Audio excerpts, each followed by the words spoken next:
મિત્રો, લોકસભાની ચૂંટણી જાહેર થઈ ગઈ છે. ઉમેદવારો પણ આપણા સુરેન્દ્રનગર બેઠક ઉપર કોંગ્રેસ પક્ષ દ્વારા જાહેર કરી દેવામાં આવ્યા છે. મહત્વની આ ચૂંટણીમાં જો કોઈનો રોલ હોય મિત્રો, તો એ સંગઠનનો રોલ હોય છે.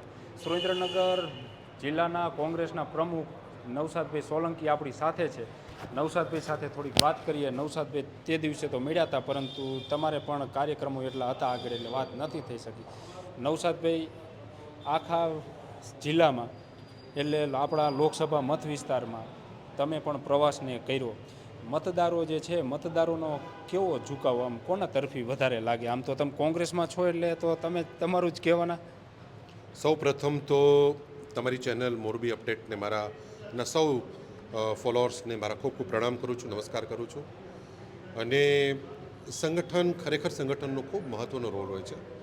આ 138 વર્ષ જૂની પાર્ટી અને ગુજરાત કોંગ્રેસની તો વાત કરું તો સરદાર પટેલ સાહેબ જેના પ્રમુખ રહી ચૂક્યા છે અને એમના નેતૃત્વ હેઠળ એ પક્ષની અંદર આજે અમે કામ કરીએ છીએ. ગુજરાત, મોરબી, હળવદ તો શું, પણ ભારતનું કોઈ એવું ગામ તમને નહીં મળે કે જ્યાં કોંગ્રેસ પક્ષનો વોટર નહીં હોય કે કોંગ્રેસ પક્ષનો કાર્યકર નહીં હોય. ભારતનું કોઈ પણ ગામ. કારણ કે કોંગ્રેસ પક્ષ એ માત્ર હવે એક પક્ષ રહ્યો નથી, એક વિચારધારા છે જેણે આ દેશને આઝાદી અપાવી છે. એ લોકોના જીન્સની અંદર, રંગસૂત્રોની અંદર, આ દેશના રંગસૂત્રોમાં સમાયેલી પાર્ટી છે. એટલે એક આ માસ બેઝ પાર્ટી છે. અને સુરેન્દ્રનગર જિલ્લા કોંગ્રેસ સમિતિના પ્રમુખ તરીકે આ સિવાય પણ અનેક પદો ઉપર મેં સંગઠનમાં ભૂમિકા ભજવી છે. બીજા અનેક રાજ્યોમાં પણ ઇન્ચાર્જ તરીકેનું કામગીરી કરી છે. અમારી વરિષ્ઠ કમિટી આવે, સ્ક્રીનિંગ કમિટી, એનો પણ હું હિસ્સો રહ્યો છું. આમ જુદા જુદા ઘણા બધા તબક્કે કામ કરવાના અનુભવના કારણે પક્ષે આ વખતે મને સુરેન્દ્રનગર જિલ્લાને મજબૂત કરવાનું કામ સોંપ્યું છે. અને ગુજરાતમાં અને સુરેન્દ્રનગરમાં એવું કહેવાતું હતું, ખાસ કરીને અપપ્રચાર કરવામાં આવતો હતો ભારતીય જનતા પાર્ટી દ્વારા, કે અહીં કોંગ્રેસ પાર્ટી છે જ નહીં. અને ત્યારે જ્યારે મારો પદગ્રહણ સમારોહ આયોજિત થયો ત્યારે જે હોલની અંદર સીએમ આવે તો પણ ભરાતું નથી હોલ, એ હોલમાં ક્યાંય ઊભા રહેવાની કે નીચે બેસવાની પણ જગ્યા નથી. અને એટલા ને એટલા લોકો બહાર હતા કે જે લોકો અંદર હોલમાં આવી નહોતા શક્યા. આખા જિલ્લામાંથી લોકો ઉમટી પડે છે. એ જ બતાવી રહ્યું હતું કે કોંગ્રેસનું જે મૂલ્ય છે, જે કોંગ્રેસનું યોગદાન છે આ દેશમાં અને ગુજરાતમાં, એ હજી અકબંધ છે. આવતાની સાથે જ અનેક હોદ્દાઓની વરણીઓ થઈ છે. સુરેન્દ્રનગરની કાર્યકારીની વરણી પણ થઈ ગઈ છે. તાલુકાના પ્રમુખોમાં જ્યાં ફેરફાર કરવાના હતા ફેરફાર કર્યા છે. હાલ બૂથ સમિતિ સુધીની સંરચના, સેક્ટર અને મંડળની રચના કરીને એને પછી બૂથ સમિતિની રચના સુધીનો કાર્યક્રમ ખૂબ ઝડપથી આગળ વધી રહ્યો છે અને એના ખૂબ સારા પરિણામો પણ હમણાં અત્યારે આવી રહ્યા છે. તમે વાત હમણાં કરીને, આખા લોકસભામાં 7 વિધાનસભાઓ આવે છે. જે વખતે 19માં કદાચ હું ન ભૂલતો હોય તો એકમાત્ર સીટ ભાજપ પાસે હતી, 6 કોંગ્રેસ પાસે હતી. આ વખતે બધી ભાજપ પાસે સાથે સાથ. તો પછી આમ ટક્કર નહીં થાય? મુશ્કેલ જીતવું થોડું. તમને કહું કે આ પરિસ્થિતિ 2004ની પરિસ્થિતિ છે. તમે 2004 યાદ કરો, બધું જ ભાજપ હતું, આખું ગુજરાત ભાજપ હતું. અને ત્યારે કોંગ્રેસ 16 સંસદ સભ્યોની સીટ જીતતા હતા. ત્યારે મોદી સાહેબ નવા વડાપ્રધાન થયા હતા, ગોધરાકાંડ થઈ ચૂક્યું હતું, મુખ્યમંત્રી બની ચૂક્યા હતા, નવી ચૂંટણી જીતી ચૂક્યા હતા. એ પછી કોંગ્રેસ 14 સીટો જીતી હતી ગુજરાતમાંથી. આ એ જ રિપીટેડ કાળનું ચક્ર છે ને, સમયનું ચક્ર ફર્યું છે. આ સમયનું ચક્ર એટલે 2004નું પુનરાવર્તન, કમલમમાં કકડાટ, કોંગ્રેસ ટનાટન, આ એટલા માટે થઈને આખું સૂત્ર હાલતું લાગે. ના, હું એમાં એ બાબતમાં મને વિશેષ ખબર નથી. પણ તમે જુઓ કે જે પાર્ટી પોતાને 400 પાર, 5-5 લાખની લીડ, આવી વાતો કરે છે, એને પોતાના પક્ષમાંથી આરએસએસનો કોઈ ઓરિજિનલ ભાજપી એમને ઉમેદવાર તરીકે મળતો નથી. મૂળ કોંગ્રેસી મૂળના ઉમેદવારને એમને આ લોકસભામાં લડાવવા પડે છે. બરોબર છે. અને એ પોતાની કોઈ વ્યક્તિગત કેપેસિટીમાં નહીં. કોઈકનો કહેવાય છે, મારે કોઈનું નામ લઈને કશું કરવું નથી, પણ એમ કહેવાય છે કે આ ફલાણાનો માણસ છે ને આ ટુકડાનો માણસ છે. એ કોકના માણસની ચૂંટણી ભારતીય જનતા પાર્ટી લોકસભાના ઉમેદવાર તરીકે લડાવી રહી છે. આના ઉપરથી સ્પષ્ટ થાય છે કે ભારતીય જનતા પાર્ટી ખરેખર માત્ર હવામાં છે, જમીન ઉપર નથી. એનો હવામાં ગુબ્બારો મોટો દેખાય છે. કેમ કે 82 અબજ 50 કરોડ તો વ્હાઇટના લીધા છે લોકો પાસેથી ઉઘરાવીને, ટેક્સના, લોકોના પૈસા. નુકસાન કરતી કંપનીઓ 200 કરોડ એમને આપે. હા, બીફની નિકાસ કરતી કંપનીઓ 250 કરોડનું ડોનેશન આપે છે. હવે બધી વાત જનતા સમક્ષ ખુલ્લી પડી ગઈ છે કે એમની જે પોકળ વાતો, લોકોને ભરમાવાની વાતો, અસત્યના ગુબ્બારાઓ એ બધા હવે ફૂટતા જાય છે ધીમે ધીમે, એક પછી એક.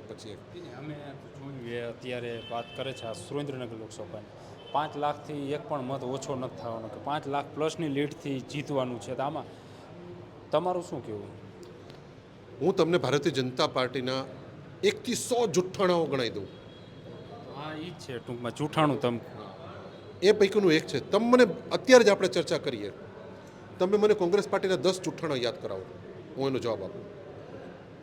હું એના 100 જુઠ્ઠાણા તમને બતાવું, પછી આ 101મું જુઠ્ઠાણું છે. કોણ આમના ઉપર ભરોસો કરે છે? હસે છે લોકો, દાંત કાઢે છે. મજાક બની રહી છે ભાજપની અત્યારે કે કંઈક વ્યાજબી તો બોલો. નથી તમારી પાસે તમારા પક્ષનો ઉમેદવાર અને તમે 5 લાખ લીડની વાતો કરો છો. જીતવાના ફાફા છે સાહેબ, જીતવાના ફાફા છે. એટલે તો તમારે આજે ગુજરાતમાં ઉમેદવારો બદલવા પડે છે. લોકો ટ્વિટર ઉપર ને ફેસબુક ઉપર કહે છે અમે લડવા નથી માગતા, મળતા નથી ઉમેદવાર ભાજપને. આપણા ઝાલાવાડમાં પણ છત્રીઓ ખરા, છત્રીઓનું આખું આંદોલન ચાલે છે રાજકોટવાળા ઉમેદવારનું. 14 તારીખે મહાસંમેલનનું પણ આયોજન છે. તો પછી આ જે કંઈ છે એ કોંગ્રેસને લાભ મળશે આનો? જો ચોક્કસ હું કોંગ્રેસ પક્ષનો એક વફાદાર સૈનિક છું, પણ કોઈ સમાજ માટે ઝેર ઓકી અને એમાંથી લાભ લેનારા અમે લોકો નથી. આને રાજકીય તોલવે તોલવું ખૂબ ખોટું છે. એક સમાજ માત્ર ક્ષત્રિય સમાજ નહીં, પરંતુ તમામ સમાજની અપમાન છે, તમામ સમાજની બહેનો દીકરીઓનું અપમાન છે. કોઈ ભારત દેશના કોઈ પણ સમાજે ક્યારેય અંગ્રેજો સાથે રોટી બેટીનો વ્યવહાર કર્યો નથી. અને ઉપરથી ભારતીય જનતા પાર્ટીના વરિષ્ઠ આગેવાનો એમ કહે છે કે ભાઈ ક્ષત્રિયોના 5, 25, 50 હજાર મત આમથી તેમ થાય, એથી ભાજપને કંઈ ફરક પડતો નથી. આ લોકો આટલી હિન્ન કક્ષાએ ઉતરીને પણ પાછા એમનું અપમાન કરી રહ્યા છે, પાછું ઓર ઉપર અપમાન કરી રહ્યા છે. એમાંથી કોંગ્રેસ પક્ષને લાભ ખાટવો કે ન ખાટવો એની ચર્ચા કે એનો વિચાર પણ શું તમને આવતો નથી. અમને તો એ વિચાર આવે છે કે આટલી પોતાને સંસ્કૃતિવાળી પાર્ટી કહેતી, જોકે એનો ઇતિહાસ જ છે, ક્યારેય એણે મહિલાઓનું સન્માન નથી કર્યું, ક્યારેય નહીં. ખુદ વડાપ્રધાન 50 કરોડની ગર્લફ્રેન્ડની વાતો કરતા હતા, સોનિયાજી વિશે કેવી અભદ્ર ભાષાઓ વાપરતા હતા. કોંગ્રેસ પાર્ટીને 100 વર્ષની ડોસી કીધી હતી કે આ ડોસીને સમુદ્રમાં પધરાવી દો. તમે તમારા ઘરમાં માજી હોય સમુદ્રમાં પધરાવ્યો છો? મહિલાઓ માટે ક્યારેય આ પાર્ટીને સન્માન નહોતું. અને એટલે જ આવી ઘટિયા, ઘસાતી, હલકી વાતો વારંવાર ભારતીય જનતા પાર્ટીના લોકો કરે છે. અંતમાં નવસાદભાઈ, તમારો કંઈ કાર્યકર્તાઓને આપણા લોકસભાના સંદેશ? મોરબી અપડેટના માધ્યમથી માત્ર હળવદ વિધાનસભાની, પરંતુ ગુજરાતની તમામ જનતાને વિનંતી કરવા માગું છું કે આજે દેશના અનેક બુદ્ધિજીવીઓ, વિશ્વની ઘણી બધી સંસ્થાઓ એક ભય દર્શાવી રહી છે કે શું આ આઝાદ હિન્દુસ્તાનની લોકસભાની છેલ્લી ચૂંટણી હશે? શું ક્યાંય દેશની અંદર સરમુખત્યાર શાસન લાગુ પડી જશે? જ્યારે દેશના નાણામંત્રી માનનીય નિર્મલા સીતારમણ, એમના પતિ ખુદ કહી રહ્યા છે કે હવે દેશમાં લોકશાહી બચશે નહીં કદાચ. આવા પ્રશ્નો થઈ રહ્યા છે. 75 વર્ષના ઇતિહાસમાં જ્યારે ઇન્દિરાજીએ કટોકટી લાદી હતી ત્યારે પણ એમ નહોતું કહેવાતું, ત્યારે પણ જયપ્રકાશ નારાયણ જેવા લોકોએ મહાઆંદોલન કરી અને પોતાનો વિરોધ વ્યક્ત કરી શકતા હતા. આજે તો અઘોષિત કટોકટીની અંદર તમે આંદોલન કરવા જાઓ તો પણ તમને એની પરવાનગી મળતી નથી. તમારા બેંકના ખાતાઓ સીઝ કરી દેવામાં આવે, પત્રકારો ઉપર રાષ્ટ્રદ્રોહના કેસ લગાડી દેવામાં આવે, સંસદમાંથી કોઈ, સુપ્રીમ કોર્ટમાંથી કોઈ નિર્ણય કરવામાં આવે, કોઈ હુકમ કરવામાં આવે તો સંસદમાંથી એક તરફી બળજબરી પ્રમાણે, એક તરફી બહુમતીથી એ સંસદના નિર્ણયને પણ ફેરવી નાખવામાં આવે. જે પ્રકારે ઇલેક્શન કમિશનના કમિશનરોની નિમણૂક કરવામાં આવે છે, આપ ખુદી 24 કલાક પહેલાં 200નું લિસ્ટ આપે કે આ 200માંથી નામ પસંદ કરવાના છે. આ બધી જ પદ્ધતિઓ ઉપરથી લાગી રહ્યું છે કે ધીમે ધીમે એક પછી એક સંસદીય જે લોકશાહીની જે સંસ્થાઓ છે એ સંસ્થાઓ ખતમ થઈ રહી છે. આજે ગુજરાતમાં 6000 ગ્રામ પંચાયતોની ચૂંટણી 7 વર્ષથી થઈ નથી હતી. 70થી ઉપર નગરપાલિકાઓમાં ચૂંટણી થઈ નથી. કેટલી તાલુકા પંચાયત, હળવદ આવી ગઈ, આપણે તાલુકા પંચાયત છે. ઓલરેડી ચૂંટણીઓ બંધ થવા માંડી છે. અને કદાચ એટલે જ દેશના લોકો કહી રહ્યા છે કે આ સંસદની ચૂંટણી કદાચ આઝાદ હિન્દુસ્તાનની છેલ્લી ચૂંટણી હશે, એટલે આ લડાઈ ભાજપ કે કોંગ્રેસની નથી, દેશ બચાવવાની લડાઈ છે. ને દેશ બચાવવાની લડાઈની અંદર એક એક વ્યક્તિ બહાર આવીને પોતાનું યોગદાન આપે, ભારતીય જનતા પાર્ટીને પરાજિત કરે અને દેશની અંદર સંસદીય લોકશાહીને પુનઃસ્થાપિત કરે, એ જ મારી આપના માધ્યમથી સૌને પ્રાર્થના છે.